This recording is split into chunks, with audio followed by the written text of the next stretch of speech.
कभी सोचा है कि असलियत क्या है? क्या हो अगर एक ऐसा प्राचीन ग्रंथ हो जो हमारे भ्रम को किसी हीरे की तरह काट सके? आज हम वज्र सूत्र के इन्हीं रहस्यों में उतरेंगे। देखिए, ये सब किसी शानदार समारोह से शुरू नहीं होता, बल्कि इसकी शुरुआत होती है बुद्ध के रोजमर्रा के काम करने से। ये हमें दिखाता है कि गहरा ज्ञान सबसे साधारण पलों में भी मिल सकता है।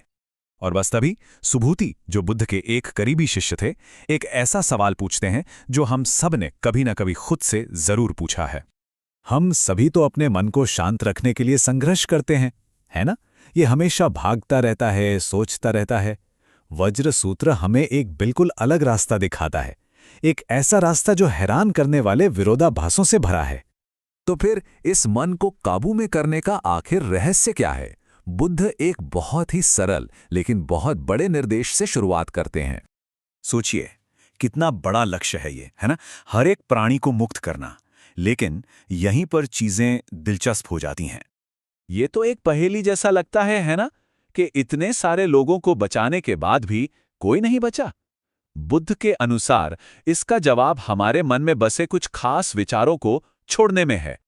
तो बोधिसत्व वो है जो ये नहीं सोचता कि मैं अलग हूं और दूसरे अलग हैं। असली भ्रम तो ये मानना है कि हम सब एक दूसरे से कटे हुए हैं। जैसे ही ये धारणा टूटती है, वो विरोधाभास भी सुलझ जाता है। तो सवाल ये है कि इन भ्रमों को दूर कैसे किया जाए? वज्रसूत्र हमें सोचने का एक नया और बहुत शक्तिशाली तरीका सिखाता है। ये जो 3 स्टेप का प्रोसेस है ना, यही इस सूत्र की चाबी है। ये हमें बताता है कि हम चीज़ों को जो नाम देते हैं, जो लेबल लगाते हैं, वो उनकी असलियत नहीं होती। वो तो बस दुनिया को समझने के लिए बनाए गए शब्द हैं। और ये तर्क ये हमारी सबसे गहरी मान्यताओं को चुनौती देता है। असलियत क्या है, इस सवाल पर सोचने को मजबूर कर देता है। वाकई इसमें हमारे नजरिए को पूरी तरह से बदलने की ताकत है। अच्छा, ये सब सुनने में शायद थोड़ा थियोरेटिकल लग रहा हो, है ना? लेकिन वज्र सूत्र इसे बहुत ही प्रैक्टिकल तरीके से समझाता है, उदारता या दान देने के उदाहरण से। इसका मतलब है बिना किसी उम्मीद के देना। मतलब ये सोचे बिना कि बदले में क्या मिलेगा या कौन दे रहा है या फिर किसे मिल रहा है, बस देने का एक शुद्ध कार्य। और फिर ये सूत्र एक बहुत ही जबरदस्त तुलना करता है जो इस ज्ञान के असली मूल्य को सामने लाता है। जरा सोचिए, किसी के पास दुनिया का सारा सोना हो लेकिन वो फिर भी दुखी हो। वज्र सूत्र यही कहता है कि सच्चा धन तो समझ में है, संपत्ति में नहीं। और इसीलिए ज्ञान बांटना किसी भी कीमती तोहफे से कहीं ज्यादा बड़ा है।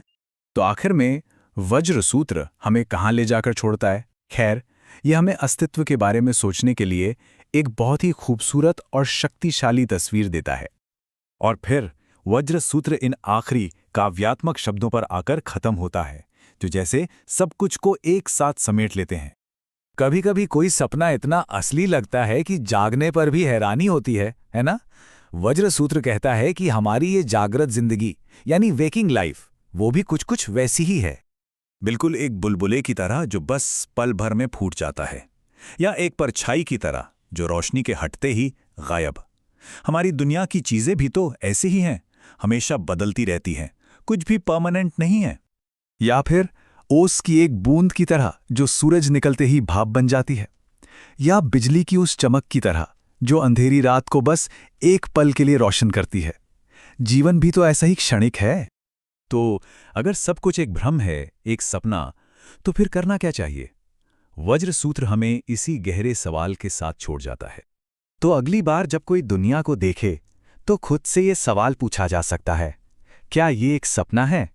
और बस ये एक सवाल शायद सब कुछ बदल सकता है।